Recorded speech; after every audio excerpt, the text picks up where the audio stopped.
ಅಪ್ಪ ಅಮ್ಮ ಓದಿ ದೊಡ್ಡವರಾಗಿ ಅಂತ ಸ್ಕೂಲ್ಗೆ ಕಳಿಸಿದ್ರು. ಆದರೆ ಮಕ್ಕಳು ಸ್ನೂಕರ್ ಆಡ್ತಾ ಹುಕ್ಕ ಸೇತ್ತಾ ಸಿಕ್ಕಿಬಿದ್ರು. ಇದೇ ಈ ಹೊತ್ತಿನ ವಿಶೇಷ, ಡೇಂಜರ್ ಹುಕ್ಕ.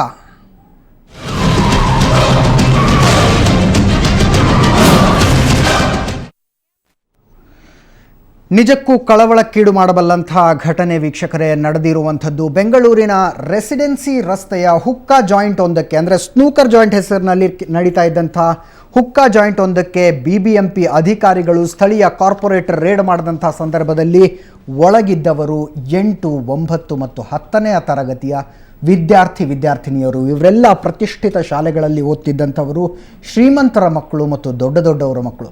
ಒಂದು ಸಲ ಈ ಘಟನೆಯನ್ನು ನೋಡಿದಾಗ ನಮ್ಮ ಸ್ಕೂಲ್ ಡೇಸ್ ನೆನಪಾಗುತ್ತೆ. ನಾವು ಕೂಡ ಕ್ಲಾಸ್ಗಳನ್ನು ಬಂಕ್ ಮಾಡ್ತಿದ್ವಿ. ಆದರೆ ಬಂಕ್ ಮಾಡಿದಾಗ ಬೇರೆ ಬೇರೆ ಆಟಗಳನ್ನು ಆಡೋದಕ್ಕೆ ಹೋಗ್ತಿದ್ವಿ. ಮರಕೋತಿ ಆಟ ಇರ್ಬೋದು, ಕೆರೆಯಲ್ಲಿ ಈಜು ಹೊಡೆಯೋದಿರ್ಬೋದು, ಆ ರೀತಿಯಾದಂಥ ಕೆಲಸಗಳನ್ನು ಮಾಡ್ತಾಯಿದ್ವಿ. ಅಪರೂಪಕ್ಕೆ ಜೇಬಿನಲ್ಲಿ ₹1 ₹2 ಇದ್ದರೆ ಐಸ್ ಕ್ರೀಮ್ ತಿಂತಿದ್ವಿ, ಹುರುಗಡ್ಲೆ ತಿಂತಿದ್ವಿ. ಆದರೆ ಈ ಸ್ಟೋರಿ ನೋಡಿದಾಗ ಕಾಲ ಎಲ್ಲಿಗೆ ಬಂದಿದೆ ಅಂತ ಖಂಡಿತವಾಗಿಯೂ ಆಶ್ಚರ್ಯ ಆಗುತ್ತೆ. ಆಶ್ಚರ್ಯಕ್ಕಿಂತ ಹೆಚ್ಚಾಗಿ ಕಳವಳ ಆಗುತ್ತೆ. 8, 9 ಮತ್ತು 10ನೇ ತರಗತಿ ಓದುವಂಥ ಮಕ್ಕಳು ಸ್ಕೂಲ್ ಬಿಟ್ಟು ಬಂದ ನಂತರ ಸ್ನೂಕರ್ ಜಾಯಿಂಟ್ನಲ್ಲಿ ಸ್ನೂಕರ್ ಆಡ್ತಾ ಹುಕ್ಕ ಸೇರ್ತಿರ್ತಾರೆ ಅನ್ನುವಂಥದ್ದು.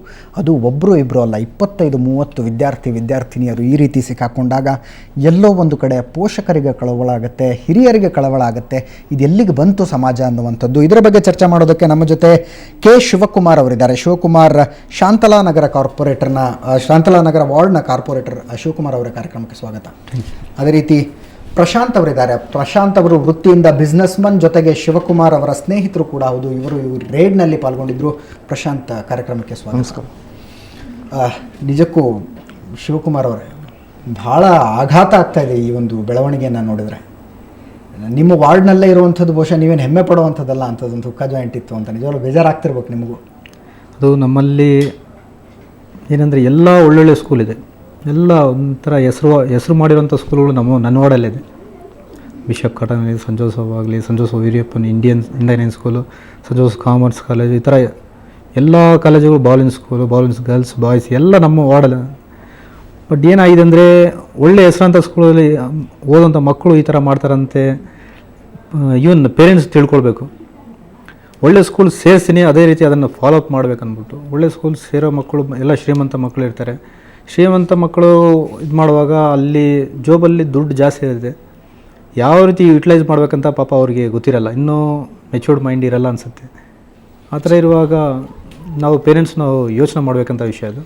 ನಿಮ್ಗೆ ಹೇಗೆ ಗೊತ್ತಾಯಿತು ಇಲ್ಲೊಂದು ಇಂಥದ್ದೊಂದು ಅನಧಿಕೃತ ಹುಕ್ಕ ಜಾಯಿಂಟ್ ನಡೀತಿದೆ ಅಂತ? ಅಥವಾ ದಾಳಿ ಮಾಡೋದಕ್ಕಿಂತ ಮುಂಚೆ ನಿಮಗೇನು ಕಲ್ಪನೆ ಇತ್ತಲ್ಲ ಮಕ್ಕಳು ಇರ್ತಾರೆ ಅನ್ನುವಂಥದ್ದು? ಏನು ಇದು ನಾನು ಕಳೆದ ವರ್ಷ ಇದೇ ತಿಂಗಳಲ್ಲಿ ಮಾರ್ಚ್ ಮತ್ತು ಏಪ್ರಿಲ್ ತಿಂಗಳಲ್ಲಿ ನಾವು ಒಂದು ರೇಡ್ ಮಾಡಿದ್ವಿ. BBMP ಎಲ್ಲ ಕೌನ್ಸಿಲ್ ಸಭೆಯಲ್ಲಿ ಮಾತಾಡಿಕೊಂಡು ಎಲ್ಲ ರೇಡ್ ಮಾಡಿದ್ವಿ.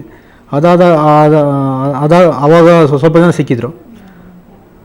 ಆವಾಗ ಕೌನ್ಸಿಲರ್ ಒಂದು ಇಶ್ಯೂ ರೈಸ್ ಮಾಡಿ ಬ್ಯಾನ್ ಮಾಡೋಂಥ ಡಿಸಿಷನ್ ತೊಗೊಂಡು ಬ್ಯಾನ್ ಮಾಡಿದ್ವಿ. ಮತ್ತು ಮೊನ್ನೆ ನಮ್ಮ ಒಂದು 3-4 ದಿನಕ್ಕೆ ಮುಂಚೆ ನಮ್ಮ BBMP ಆಫೀಸರ್ಸು ಮತ್ತು ಮೀಡಿಯಾ ಇಬ್ಬರು ಜಾಯಿಂಟಾಗಿ ರೈಡ್ ಮಾಡಿದ್ರು.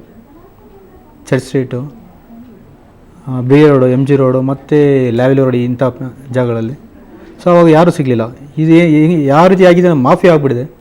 ಒಬ್ಬರನ್ನ ರೈಡ್ ಮಾಡಿದ್ರೆ ಎಲ್ಲರಿಗೂ ಮೆಸೇಜ್ ಹೋಗುವಂಥ ಮಾಫಿಯಾ ಆಗಿಬಿಟ್ಟಿದೆ.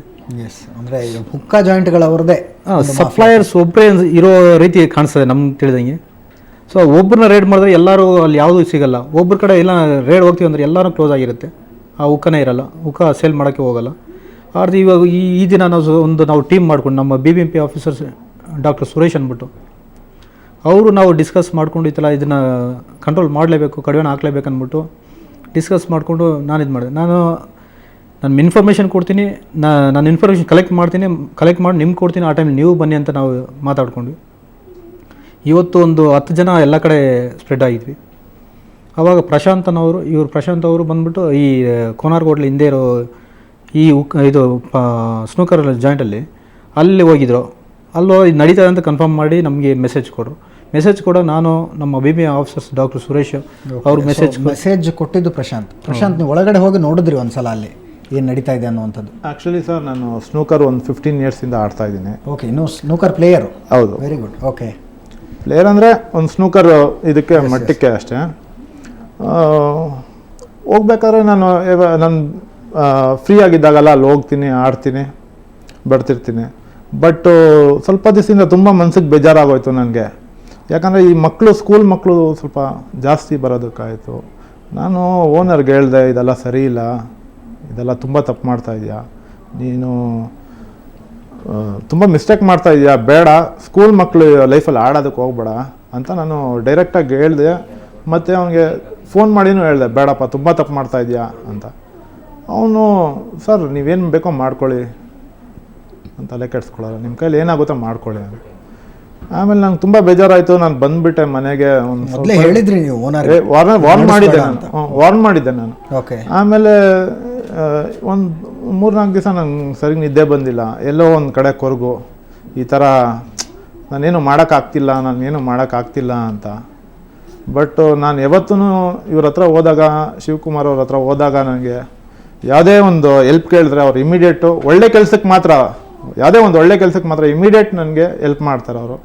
ಪ್ರತಿಯೊಂದು ಯಾವುದೇ ಒಂದು ಸಣ್ಣ ಪ್ರಾಬ್ಲಮ್ ಆಗಿರಲಿ, ಏನೋ ದೊಡ್ಡ ಪ್ರಾಬ್ಲಮ್ ಆಗಿರಲಿ ಕೋಆಪ್ರೇಟ್ ಮಾಡ್ತಾರೆ. ನನಗೆ ಬೇರೆ ಯಾರೂ ದಾರಿ ಕಾಣಿಸಿಲ್ಲ. ನಾನು ಪ್ರಿನ್ಸಿಪಲ್ ಹತ್ರ ಹೋಗೋಣ ಅಂತ ತಿಳ್ಕೊಂಡೆ, ಅದೂ ನಂಗೆ ಸೆಟ್ ಆಗಿಲ್ಲ. ಆಮೇಲೆ ಒಂಥರ ಇವ್ರು ಹೀರೋ ಥರ ನಾನು ಇರೋದು ಓಪನಾಗಿ ಹೇಳ್ತೀನಿ. ಹೋಗಿ ಹೇಳ್ದೆ ನಾನು ಈ ಥರ ಅಂತ. ಅಲ್ಲ, ನೀವು ಒಳಗಡೆ ಹೋದಾಗ ಏನಿರ್ತಿತ್ತಲ್ಲಿ, ದೃಶ್ಯ ಏನಿರ್ತಿತ್ತು ಅಂತ? ಸರ್, ನಾವು ಯೂಶ್ವಲಿ ನಾವು ಫ್ರೆಂಡ್ಸ್ ಆಡಬೇಕಿದ್ರೆ ಸ್ಕೂಲ್ ಮಕ್ಕಳು ಬರೋದು, ನಮ್ಮ ಮುಂದೆನೇ ಸಿಗರೇಟ್ ಹೊಡಿಯೋದು, ನಮ್ಮ ಮುಂದೆನೇ. ಬಟ್ ನಮ್ಮ ಏಜು ಏನು, ಅವ್ರ ಏಜ್ ಏನು, ಅದು ತಿಳುವಳಿಕೆನೇ ಇಲ್ಲ. ಓನರು ಅವನಿಗೂ ಏನು ಅರಿವೇ ಇಲ್ಲ ಅವನಿಗೆ. ಬಟ್ ಈ ತುಂಬ ಟೀನೇಜ್, ತುಂಬ 12-13 ಇಯರ್ಸ್ ಅವರೆಲ್ಲ. 12-13 ವರ್ಷದ ಅದು ನೋಡಿ ನನಗೆ ಇಷ್ಟು ಇಂಟ್ರೆಸ್ಟೇ ಹೋಗ್ಬಿಡ್ತು ನನಗೆ. ಸರಿ ಅಂತ ಹೇಳ್ಬಿಟ್ಟು ನಾನು, ಅಂದರೆ ಸಿಗರೇಟ್ಗಳನ್ನ ಅಲ್ಲಿ ಮಾರ್ತಿದ್ರ ಏನು? ಸಿಗರೇಟು ಹುಕ್ಕ 2 ಮಾಡ್ತಿದ್ರು. ಹುಕ್ಕ ಮತ್ತು ಸಿಗರೇಟ್. ಈ ಹುಕ್ಕ ಚಾರ್ಜ್ ಯಾವ ರೀತಿ ಮಾಡ್ತಿದ್ರು ಅವರು? ಸರ್, ನನಗೆ ಐಡಿಯಾ ಇಲ್ಲ. I don't smoke, I don't hookah ನನಗೆ ಇಲ್ಲ ನನಗೆ. ಓಕೆ. ಸೊ ಮಕ್ಕಳ ಹತ್ರ ದುಡ್ಡು ಇರ್ತಾ ಇತ್ತು ಅಂದ್ರೆ ಬಂದು ತಗೊಂಡು ಸರ್ ನೋಡಿ, ಅವರು ಬಿಷಪ್ ಕಾಟನ್ ಅಲ್ಲಿ ಓದೋದು, ಅವ್ರ ಹತ್ರ ಎಲ್ಲ ಥರ ಇರ್ತಾರೆ ಅವರು. ದೊಡ್ಡ ಸ್ಕೂಲು, ಬಟ್ ಪಾಕೆಟ್ ಮನಿನೂ ಕೊಡ್ತಾರೆ ಅವ್ರಿಗೆ ಜಾಸ್ತಿ. ಬಟ್ ಇವನು ಸ್ವಲ್ಪ ಜಾಸ್ತಿನೇ ಚಾರ್ಜ್ ಮಾಡ್ತಿದ್ದ ಅಂದ್ಕೊಳ್ತೀನಿ ನಾನು. ಓಕೆ. ಬಟ್ ಬೇರೆಯವ್ರು ಕಂಪೇರ್ ಮಾಡಿದ್ರೆ ಇವನು ಸ್ವಲ್ಪ ಜಾಸ್ತಿನೇ ಚಾರ್ಜ್ ಮಾಡ್ತಿದ್ದ. ನನ್ನ ಕೈಲಿ ನೋಡೋಕ್ಕಾಗಿಲ್ಲ, ಅದರಿಂದ ನಾನು. ಸೊ ಶಿವಕುಮಾರ್ ಅವ್ರಿಗೆ ಬಂದು ಹೇಳಿದ್ರಿ? ಹೌದು. ಶಿವಕುಮಾರ್ ಅವ್ರು ನೀವೇನಾದ್ರು ಚೆಕ್ ಮಾಡಿದ್ರ ಪ್ರಶಾಂತ್ ಹೇಳಿರೋ ಮಾಹಿತಿ ಸರಿ ಇದೆಯಾ ಏನು ಅಂತ? ನಾವು ಇದಕ್ಕೆ ಮೊನ್ನೆ ರೇಡ್ ಮಾಡೋದಕ್ಕೂ ಮತ್ತು ಇವ್ರು ಹೇಳಿದಕ್ಕೂ ನಮ್ಮ ಕೋಇನ್ಸಿಡೆನ್ಸ್ ಕರೆಕ್ಟಾಗಿ ಇರ್ತದೆ. ನಮಗೆ ಒಂದು ಇವರು ಬಂದು ಹೇಳೋಕ್ಕೂ ಮತ್ತು ಮೊನ್ನೆ ರೇಡ್ ಮಾಡಿದಾಗ ಯಾವುದೇ ಸಿಗಲಿಲ್ಲ ನಮಗೆ. ಎಲ್ಲೂ ಹುಕ್ಕ ಸೇಲ್ ಮಾಡೋದು ಸಿಕ್ಕಿರಲಿಲ್ಲ. ಸೊ ಅದ್ರ ಮೇಲೆ ನಾನೇನು ಇವ್ರು ಪ್ರಶಾಂತ್ ಅವರು ಏನು ಮಾಡಿದ್ರು, ಹೋಗಿ ನೋಡಿ ಎಲ್ಲ ಕನ್ಫರ್ಮ್ ಮಾಡಿದ್ರು. ಸೊ ಅವಾಗ ನಾನೇ ಇನ್ನೊಂದು ನಮ್ಮ ಸೀನಿಯರ್ ಹೆಲ್ತ್ ಇನ್ಸ್ಪೆಕ್ಟರ್ನ ಕಳಿಸ್ಕೊಟ್ಟೆ, ನೀವು ಹೊರಗಡೆ ನಿಂತು ನಿಮ್ಮ ಡ್ರೈವರ್ನ ಏನೋ ಕಳಿಸ್ಕೊಡಿ, ನೋಡಿ ಚೆಕ್ ಮಾಡಿದೆಯಾ ಅಂತ. ಸೊ ಇದ್ದಿದ್ದು ಕಂಡು ಬಂದಾಗ ನಾನು ರೀಚ್ ಮಾಡಿದೆ. ಓಕೆ. ಅಲ್ಲಿ ರೀಚ್ ಆದಾಗ ಮತ್ತೆ ನಮ್ಮ BMV ಆಫೀಸರ್ ಡಾಕ್ಟರ್ ಸುರೇಶ್ ಬಂದರು. ನಾನು ಹೋಗಿ ನಾನೇನು ರೇಡ್ ಮಾಡೋಕೆ ಹೋಗಿಲ್ಲ, ಏನು ಮಾಡೋದು, ಜಸ್ಟ್ ಅಲ್ಲಿ ವೆಯ್ಟ್ ಮಾಡ್ತಾಯಿದ್ದೆ ನಮ್ಮ ಡಾಕ್ಟ್ರು ಬರಲಿ ಅಂದ್ಬಿಟ್ಟು. ಬಂದಾಗ ಈ ಥರ ಆಯಿತು. ಇದೆಲ್ಲ ನೋಡಿ ಆಮೇಲೆ ಡಾಕ್ಟ್ರು ಸ್ಟಾರ್ಟ್ ಮಾಡಿ, ಇದು ಹುಕ್ಕ ಬ್ಯಾನ್ ಆಗಿದೆ, ಇದನ್ನು ಸೇಲ್ ಮಾಡೋಂಗಿಲ್ಲ ಅಂತ ಅವ್ರು ಕನ್ಫರ್ಮ್ ಮಾಡಿ ಆಮೇಲೆ ಅವ್ರು ಆ್ಯಕ್ಷನ್ ತೊಗೊಂಡು.